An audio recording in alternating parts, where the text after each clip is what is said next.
Playground. Hooray!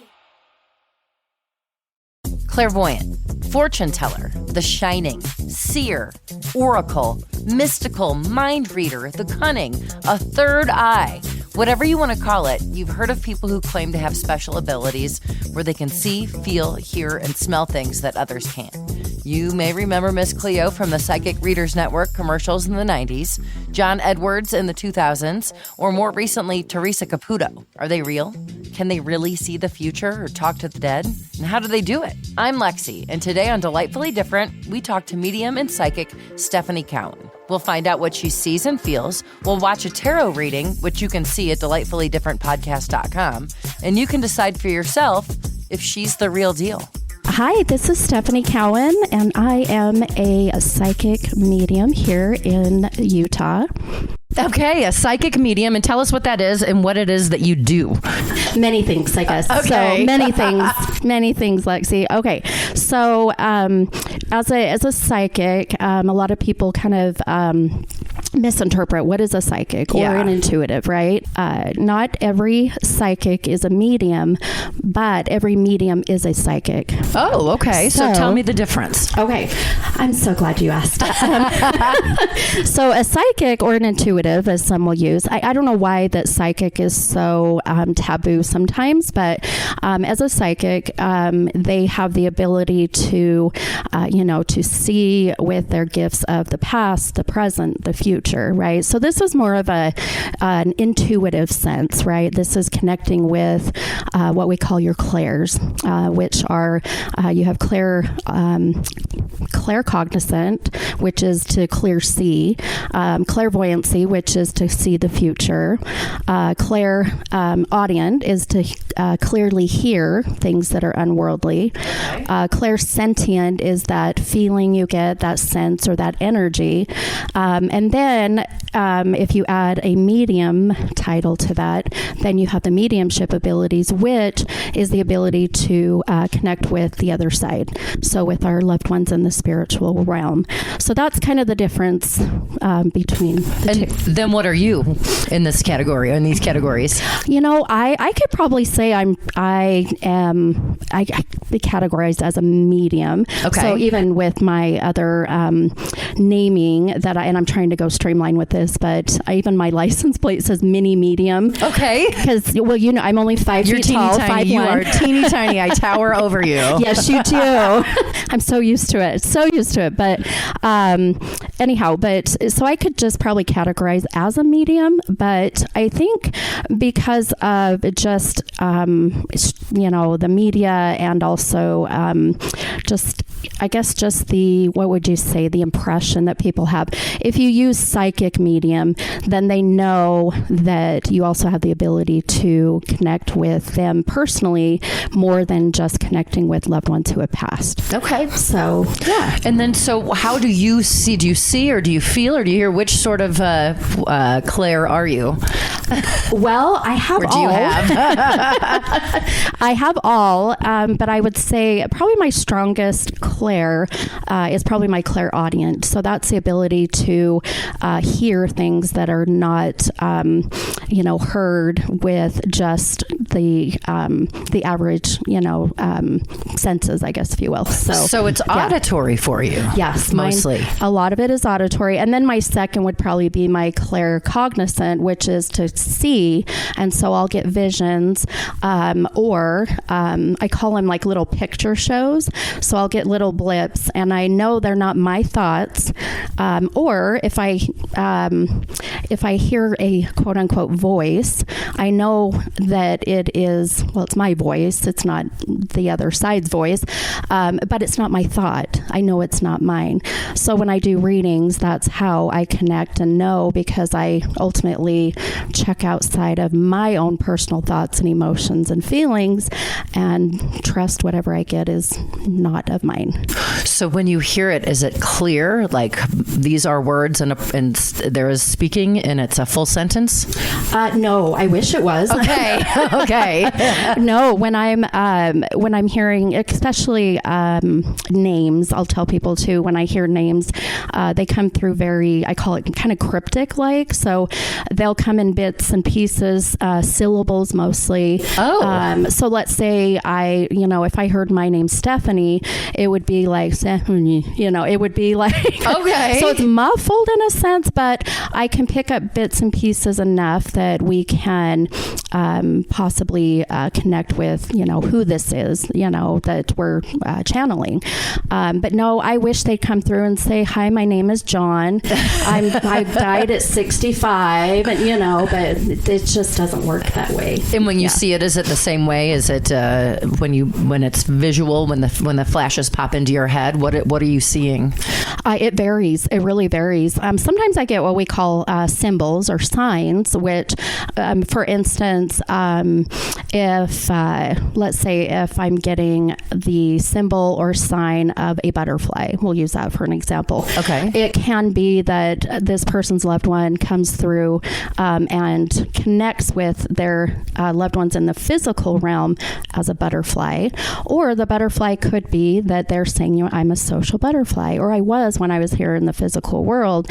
So we kind of have to just, my job as a medium is to try to interpret the best way I can. Okay, that's what I was going to say. It sounds like there's a lot of room for interpretation. There is, and that's where the fine line comes with, with beliefs and with, but so I always, before I do my readings, I will do a meditation and I cleanse my room and I get myself prepared and get myself into a very high level of consciousness. And when I get myself in that high level of consciousness, then that connects me to what's called your pineal gland, which is your third eye. Okay. When that pineal gland, I know this gets really heavy. Is that like a scientific thing, or is it like okay? Yes, yep. Pineal gland. Yes, yep. It's your third eye in the chakra sense, but once you open up that beautiful pineal gland, then you are able to, it's like an antenna, like a TV antenna or a radio station antenna. You are connecting with things that maybe others can't, just with the naked eye or sound. So it's. And what is the process to get you to that higher? Would you call it a higher sense of consciousness? A higher level of consciousness. What was your process to get there? So a lot of it's meditation, breathing. There's certain breathing techniques that you can do that help you. One is called Wim Hof breathing. It's very interesting. It's a very awkward breathing technique in the beginning, but what happens is it ends up pushing a lot of what's in your cerebral cortex up into your pineal gland. And when it does that, it is where it starts to activate that pineal. And so I'll do my breathing, I do my meditation, and then I welcome any souls that walk within God's white light, because I do not welcome, if anybody comes and does a private reading in person or on Zoom. I mean, I'm doing readings all over the world now, right, yeah. So it's huge. No bad juju, right? No negative energy. And the souls that are in that spiritual realm, they have to walk within that beautiful white light. So I welcome them to come through. I give them permission to use my energy to channel and to give messages. But during that, I also ask that they give me very specific dates, numbers, memories. I mean, sometimes I'll get certain tastes that I've got a funny one about that I can tell you. But so I always love when I taste something that I love, that's the best. But when it's something I don't so much love, it's very uncomfortable. But so that's another kind of clair. That's your clair. Tasting. It's your clairsentient. Okay. Yeah. It's so I just prepare myself in that way.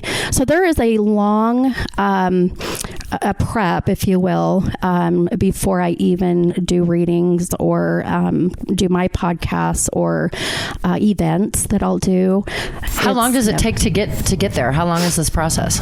It just depends on my mood. It depends on the energy. Now, if it's a full moon, I get there pretty fast because our full moon energy brings that. Okay. Yeah, it's the veil between us and the other side is so thin during during a full moon. And I see the moon is very important to you. In Yes. this room that you have where you do your readings, you have all the phases of the moon on the wall. And are the stars important as well as along with the moon, or are there for like sure. certain days that are better when the stars are aligned in a certain way? Oh, absolutely. Yeah. I mean, you could get into the whole, astronomy side of it, which is, I would love to get more educated when it comes to that. But yeah, absolutely. Like when they say, oh, Mercury's in retrograde, then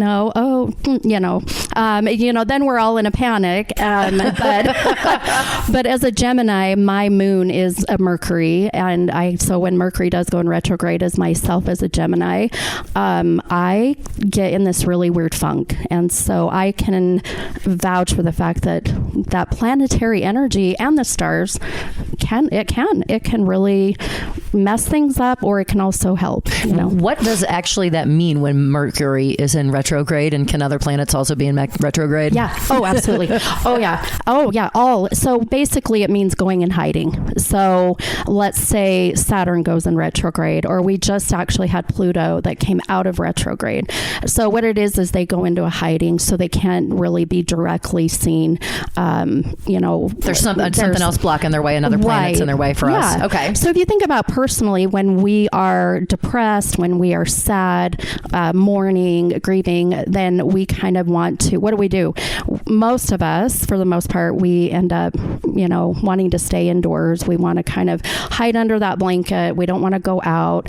It's that same thing. It's that protective mechanism, I think, is what I feel. So interesting. Yeah, it's really cool. Yep. Okay. So now you do tarot cards as part of your readings? Yes. Yeah. So I'm not a quote unquote tarot card reader. So I think that's where kind of even my name as Stephanie's Tarot Readings kind of can be confusing. But, but I use the cards as a guide or a tool. And what they do is they will guide me, or they'll lead me, or I should say, or they will give my clients kind of a visual picture or a visual validation of what my gifts are showing me. So it sort of just aids basically the person being read. Yeah, exactly. I mean, we could sit here and I could just do a reading without using the cards, but I've noticed that as I use them, it's nice for the client to see if I'm telling them even before the cards come out, that let's just say I see the number 25 and, they connect with that 25 in whatever way. Well, then we bring the cards out, and the way it's laid out is present, past, future. And then let's say the future, all of the three cards total the number 25. That's how the cards will come into play. Okay, all right. And then are there other mediums besides tarot cards that you use in order to help you along? Are there other, you mentioned the drawing, I don't remember what you called it, writing the scribbling thing. Yes. Oh, yeah. Yeah. So those are just kind of different, they call them modalities. So what it is modality. Okay. Yeah. So, there's many. I mean, I'm sure, you've seen on TV or other places that you even just social media that they will, tarot cards is one, angel cards, oracle cards, crystal balls, like that kind of stuff is considered a modality or a tool. So what I do in the book you're talking about is called psychography, or it's also called automated writing. So other mediums, there's some famous mediums out there that use that, and there's one in particular that he just scribbles. But when I do my psychography, it's like a flow of energy, and I know that I can get it out on paper faster. And it also gives, again, my client that visual of what I'm getting. Okay. Yeah. Awesome. I know people probably ask you this all the time, and I know your answer is going to be interesting. Can you see the future? Yes. Oh, yeah. And that's part of one of the psychic abilities, right? It's clairvoyancy, or to see clear future. And there's been many clients that I've met with that, matter of fact, I just had a gal message me that came and got a reading, and I was going to post it on my Facebook page and on my Instagram, which is Stephanie's tarot readings and Mini Medium 75. There'll be a link on the post. Yeah. Just a little plug there. She messaged me and she came to me about, 3 months ago, and everything that I had told her I was seeing, quote unquote, right, future wise, it's all come to fruition. So, okay. And I've had many that way. And even seriously, Lexi, the craziest thing has been predicting pregnancies and genders. Really? It's been incredible. So you got a gift for that. Yes. So if you want to know if you're pregnant, I'll tell you. Are you ever in the situation where you see something terrible in somebody's future and you cannot tell them, or you don't want to tell them, or you have to keep it to yourself? No, that's a good question. And one of the preparations, like I was saying earlier, is I will ask my spirit guides, to only bring into the reading what is supposed to be known. So if I see anything that is, let's say, quote unquote, bad, then I have to trust that it's meant to be brought into the reading. Now, there is not one person, a psychic medium for that matter, that can predict end of life. So no one needs to worry about coming to me and going, oh my gosh, she's going to tell me when I'm going to die. That was going to be my next. Have you seen somebody die in your future or in their future? And I have seen, not an exact time, but I have seen that it's coming sooner than they had thought, if that makes sense. Okay. So for example, if, let's say someone comes to me and they have a grandmother that is fighting cancer, and they say, well, she's got a year, and I can tell the client, well, I just want you to spend time with her, prepare before that year. So it's like I can see it coming, and I could probably give a date or a month, but I don't want to put that energy out there. Right. So I feel, do most psychics do that as well? There's not I feel like you're not the only one that's like not going to tell someone when they're going to die. Oh, absolutely. Okay. No, yeah. And let me, put that out there. There are lots of, psychic mediums or just psychics that, that can, also see the same as I do, and I think what it is, and I know this may sound kind of weird, but I feel like it's kind of that psychic medium etiquette. Right, an unwritten rule for you all. Exactly. Yep. I don't know why. From movies, I think I've seen it in movies before, Stephanie. Yeah. Oh, for sure. Yeah. And movies help us sometimes, not always. So you have a weekly podcast and it's on YouTube, yes? You can see you doing the podcast? Yes. So, the podcast is on YouTube. It's through a very large... I don't know what you would call it, but it's A1R Psychic Radio. Okay. And they're based out of, I believe, like one of the Carolinas, but amazing group of people there that I've been working with. And so they, in a sense, I guess they run the whole show, but on their A1R Psychic Radio and Moonstruck TV, it is on YouTube, but it's also on anywhere you can get your podcasts. And are you doing those live? Like, yes. Are you, those are live. So if someone tunes in while you're live, they can try to get a reading from you? Yeah. So it is live, which is always fun. Right. But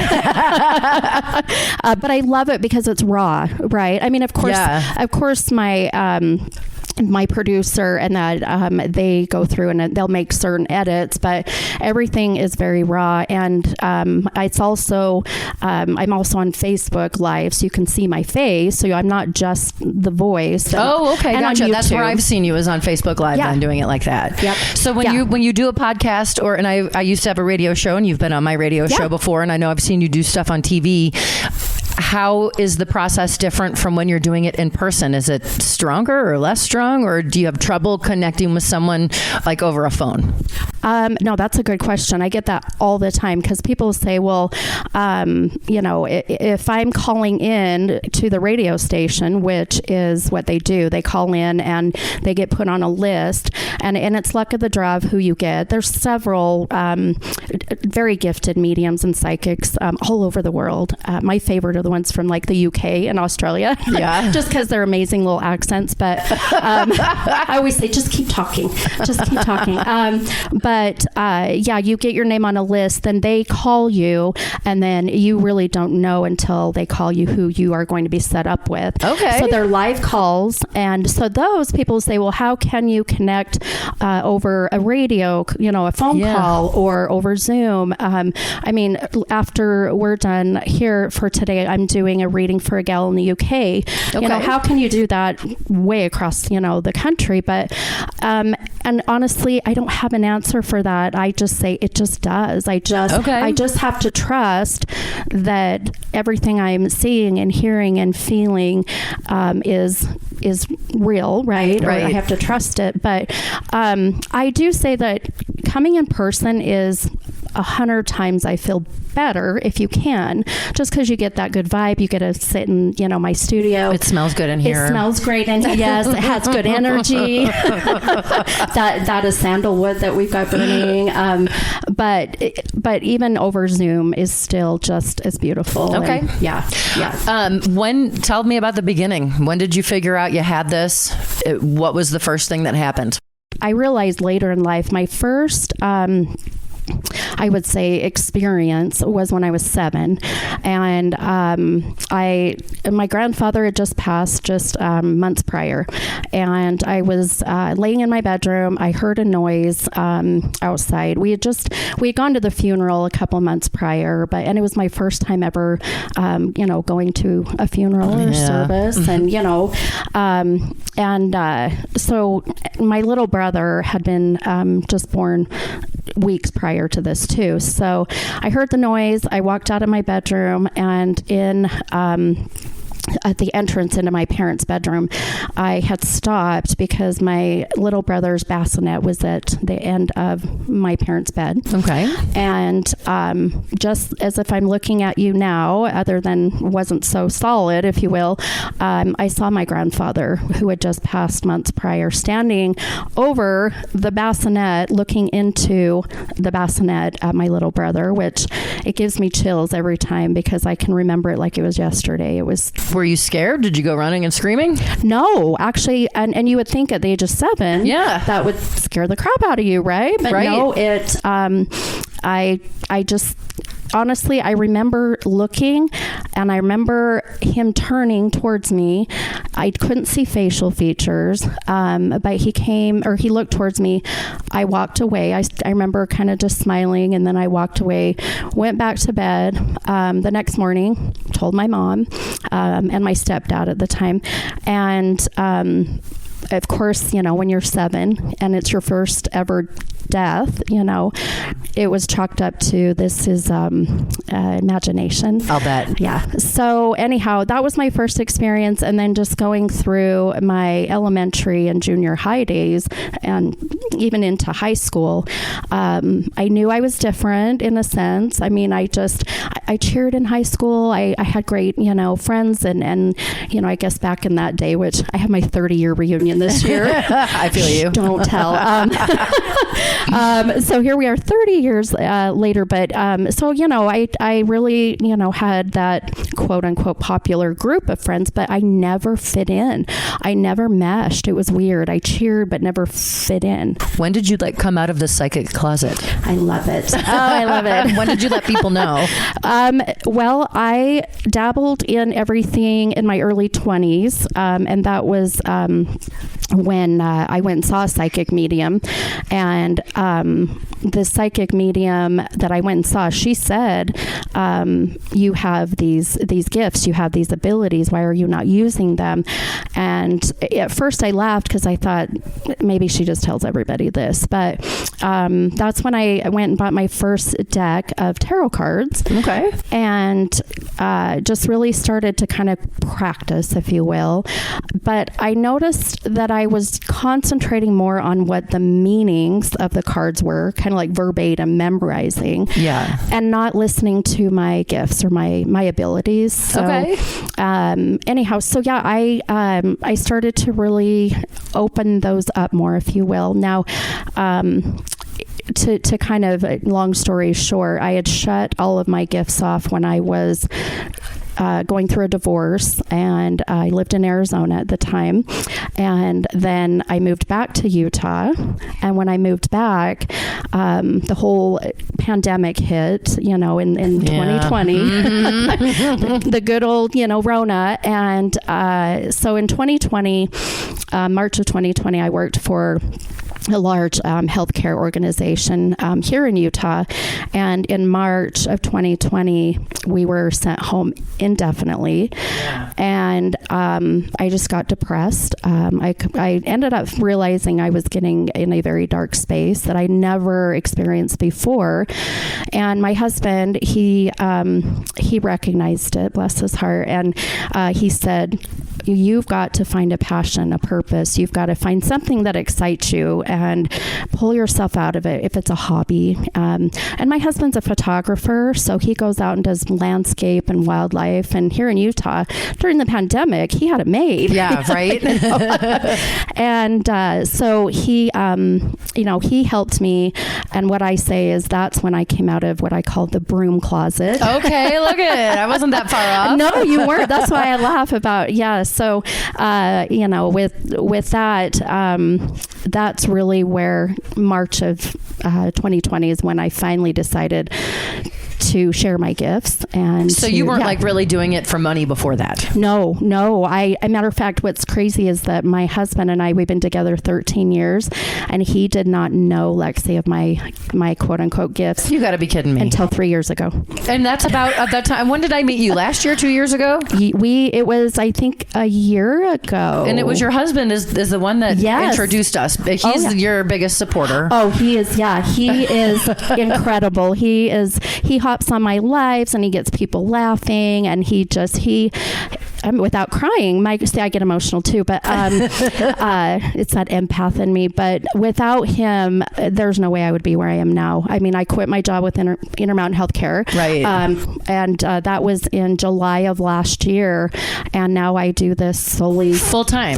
You're living the dream. Then you're doing exactly what you wanted to do. Yep. I 100% am living my soul's purpose. Do you feel fulfilled doing this?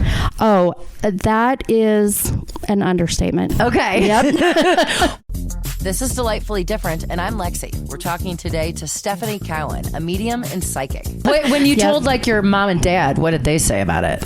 Well, here's what's interesting too. Neither my mom nor my dad, they both have passed, and neither one of them knew here in the physical world of my abilities. Really? So do you think in the afterworld they are aware of your abilities now? Do you talk to them? Oh, absolutely. Okay. I know for a fact. My dad, I was my dad's only child, and I know I can feel his energy, and I can feel his support and his love, and my dad would be just so open to all of it.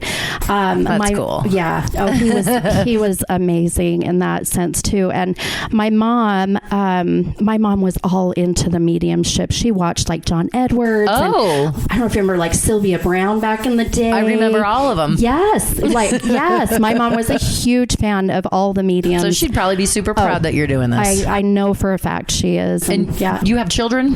I do. Uh-huh. What do they think about it? So I have 3, and my oldest is 23. She is I call her my mini me look-wise. Okay. My son, who is 19, he is, it's just a different connection with your son versus your daughters. Right. But, and then my daughter, my youngest, is 11, and she is my mini me when it comes to my gifts. So when it comes to all that,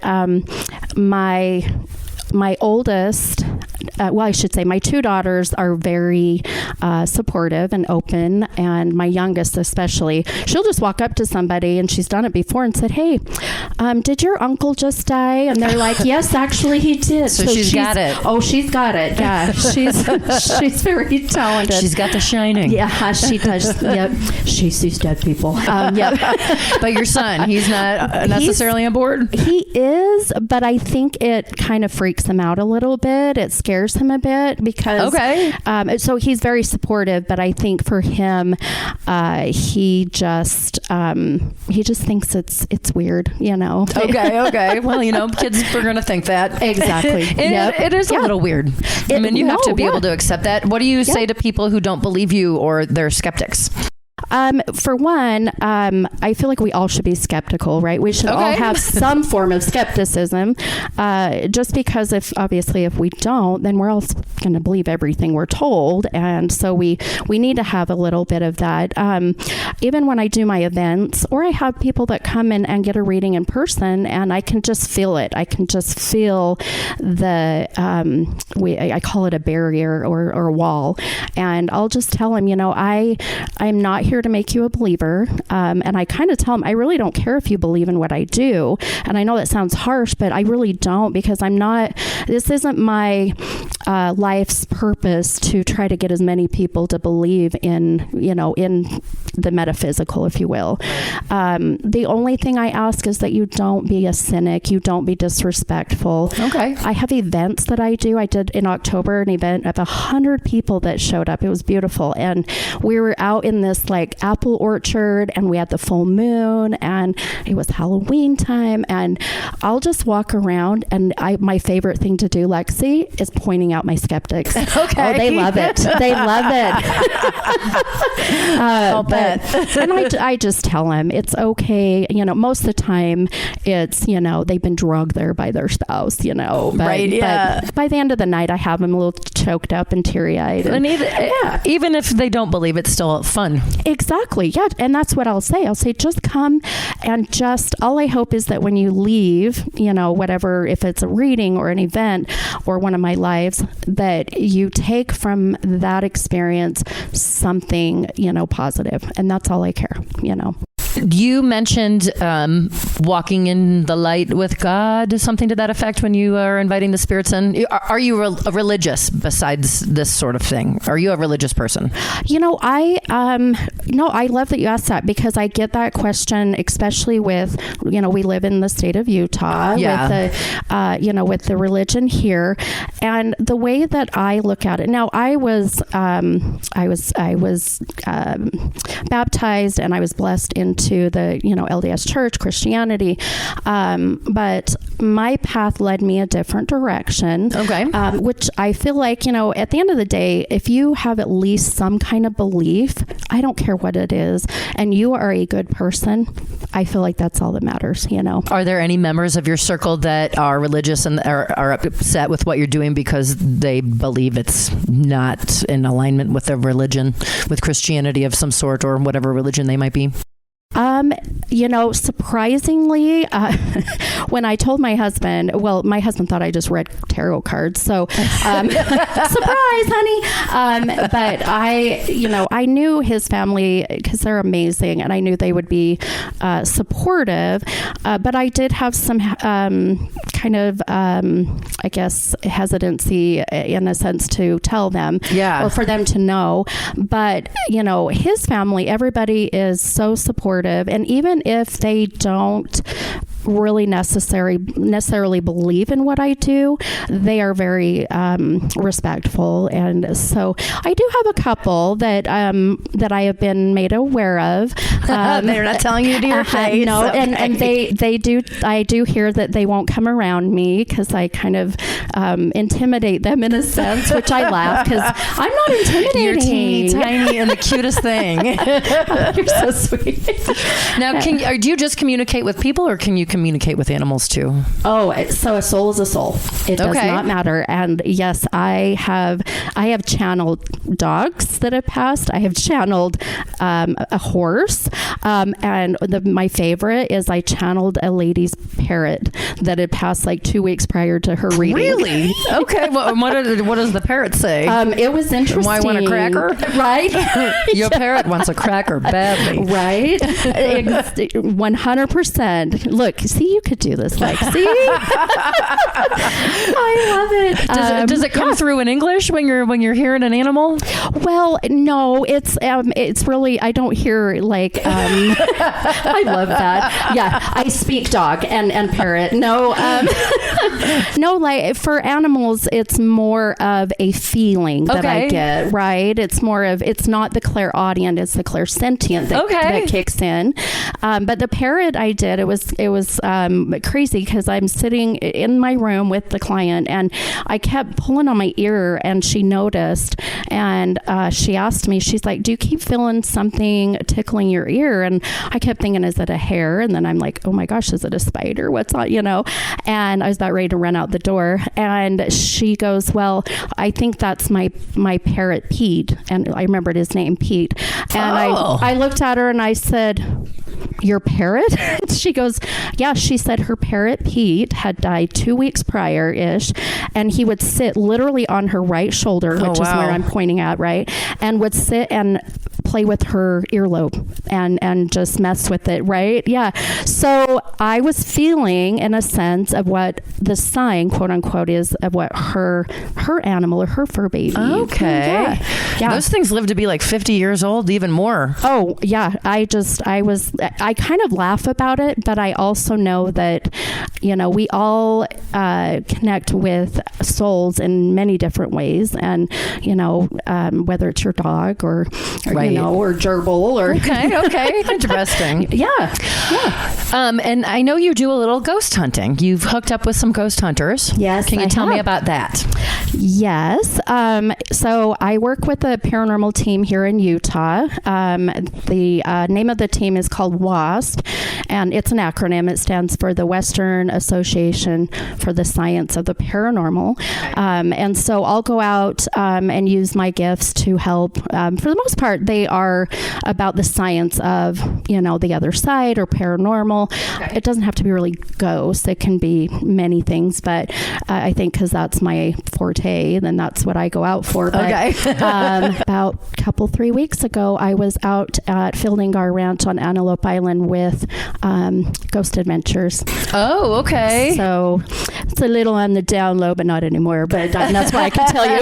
Well, that's exciting. It was, to meet Zach Bagan and the, the famous ghost hunters out there, right? Paranormal investigators. So, so I feel very blessed in 3 years to be where I'm at.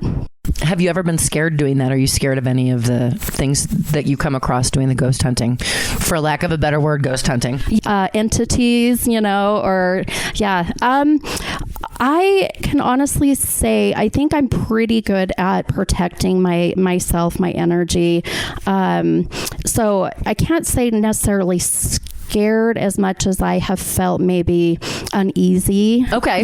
So there was an investigation that the team went and did more of to help a family cleanse their home. And we went into the home but they just had a lot of dark energy. It wasn't light. It wasn't, I would say a spirit that was there. It felt more like a haunting, if you will. So really? Yeah. And the darkness and the heaviness made me a little uneasy. And so when I went, they send me in first to kind of do a walkthrough. And I go in and kind of like what I did with where I did the interview with the radio station. Yeah. Do you remember? The haunted bathroom, I remember. The haunted bathroom, same thing. Yep. And I walked in, did the walkthrough, and just, I keep everything to myself at that point, unless I feel like it's pretty heavy. And I walked out of there and I just said, I can't go back in there. And then find out later that the previous tenants had actually dabbled with some tools that are known to not be so great to use. So, like a portal to hell or something? Okay, gotcha. Wow, that's scary. Yeah. Oh, it was really, yeah. And it scared you enough that you didn't want to go back in? Yeah, absolutely. Yep. Interesting. Yeah. How is your gift a blessing and how is your gift a curse? Thank goodness it's more heavy on the blessing than the curse, good. Which is good. But definitely the blessing is, I know without a doubt that my soul's purpose is to bring comfort and closure and guidance or whatever it may be, and helping people who wouldn't, be able to do what I do, and for that matter, everybody has the ability to do as I do. Just some people, okay. I know I see your surprised face, but you all can do what I do. I just have to open my third eye. You do. You need to get that pineal gland opened up, and okay. I'll help you with that if you need to know. But no, we all have our own special soulful gifts, and maybe they're not, doing as what I do, but everybody has a soul's purpose. So even with readings, I can help clients. I can't tell them what their purpose is, but I can guide them and say, okay, well, this is what I feel your soul is meant to do. Now you take it and run with it, right? So those are the blessings. The curse, I would say, the draining. It's very draining energetically. I have to. People don't realize that how serious I take my gifts and what I do. People don't realize that there are days where they have been booked for months to come see me, and I have to reschedule. And I do that only because I'm not feeling well, or I'm off, or because if I am not 100%, you're not going to have a great experience. So you won't be able to do it, right? And I could do it, but I think I'm more harder on myself than anything. But it can be a head game, right? And so I know, let's say I've got a mild headache. Well, I probably could just take some medicine and be okay, but I worry that even that little bit will affect their reading. And now you said earlier that you actually have a physical reaction sometimes when you are doing readings in the form of sweat. Yeah. Tell me what happens to your body when you're doing this. Yeah, it's crazy. I would say more the mediumship, not so much the psychic part of the gifts, but the mediumship. There's other mediums that when they're sitting with somebody and they start to channel our loved ones in the spiritual realm, you have to realize that when I say the spiritual realm, our loved ones in spirit, they use that energy, so your energy, my energy, to be able to channel and come through. So another medium that's very well known, Tyler Henry, he also sweats like no other. If you ever watch his stuff, he's amazing. And same thing, I feel like it's just, we talked about, it's like getting on a treadmill and you're just exuding that energy. Right. And next thing you know, you're dripping sweat. Same thing. Where can they get to the calendar if someone wants to see when your events are coming up, like, and see you in person? So right now my Facebook is under Stephanie's Tarot Readings. So the Instagram is minimedium75. Okay. So you can message me there. My website is mytarotwithsteph.net. And we can see your weekly podcast on all of these outlets as well. Yes. Yeah. Or you can go to any of your favorite place to listen to podcasts and go to A1R Psychic Radio. My show is called The Mini Medium. And like I said, there's other readers on there as well, and or YouTube or Facebook. So and you're available for individual readings and group readings, like you'll do a party and stuff too. Oh yes, my parties are my favorite. The more people I get in a room to do a group setting or party, the more the energy and the vibration levels are lifted, and the more intense and the more connected that my gifts get. Anybody who's ever had a reading with me knows that in 27 years that I've been doing this, I have never, knock on wood, ever had, any negative energy, bad juju, never had a client say they left with any heaviness. That's good. It's all love and light. Well, and now we are lucky enough to be joined by one of your clients. Yes. Now tell us your name. My name is Kylie. And Kylie, you just had a reading with Stephanie. Yes. Tell me what happened during that reading. For starters, she always comes on Wednesdays. So I'm just home. And so, she was on live. And it was my grandma's birthday. Were you on Zoom with her or were you in person? On her Facebook Live. Yeah, my grandma passed away a few years ago, and I'm in love with her. I love her so much. I miss her. And I'm so sorry. oh yeah, it's okay. I just did my numbers. I did 4 and 10 because that's her birthday. Did she tell you anything about your grandma? Yeah, so she brought me on and I was so excited because I'm always on. I'm like, oh, she picked. I'm like, is this a joke? Like, what are the first? It's Monday. It's my grandma's birthday, and I just couldn't believe she called. She picked you, and she felt you. She was channeling. It almost sounded. She was saying, I see 9 and 27. Do those numbers mean anything? And did they? Yeah, well, it's all making sense because I feel like she was channeling both of my grandmas at the same, because she was saying stuff. So my other grandma, my mom's mom, passed away September 27th, which is my mom's mom. She's in heaven. Well, that's And crazy. When you had your experience that you were just talking about with your grandpa, when you saw him, I'm the only one that's seen her path. Like, I thought she was alive still to this day. My parents are freaked. They're like, how? Wow. We were in Montana and I saw her and she wouldn't open the door and I was like, let me in. So I don't know. She comes to me a lot. Steph was explaining to me that my grandma was with her husband, my grandpa, Bob. Aww. She was like, I'm here, Bill. And she's like, Robert. And I'm like, Robert, Bob. Yes, she's with him. So I just got those chills that Steph says. And she was saying, she brought up, did you just sign up your daughter in any dance or something? And kid you not, her dad and I signed her up that day, Monday. Okay. She has her first in master's class today. And I'm just like, just enough. I was just like, what? The chills. I haven't put my daughter in anything yet. Have you gone to psychics before, Stephanie?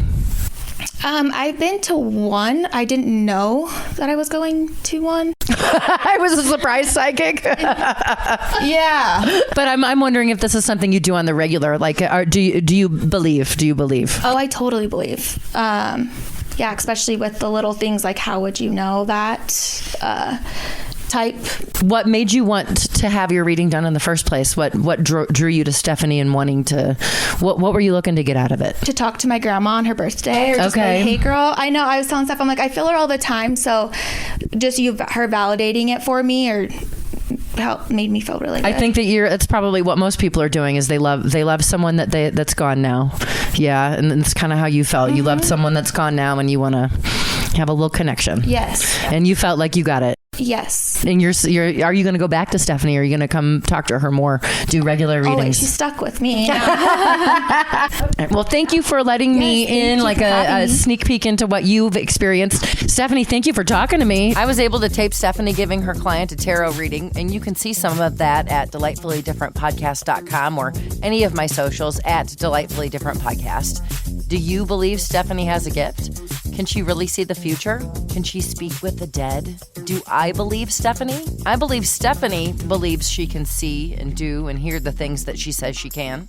Even if she can't, I don't believe it's hurting anybody. People come to her when they're in a time of need, and she delivers something that helps, whether that's saying goodbye to a loved one or helping someone make a big life decision. I watched as Stephanie made her client think about an upcoming life decision. She asked questions in the same way that a therapist would, leading her client to think about all of the possibilities and make her own decision.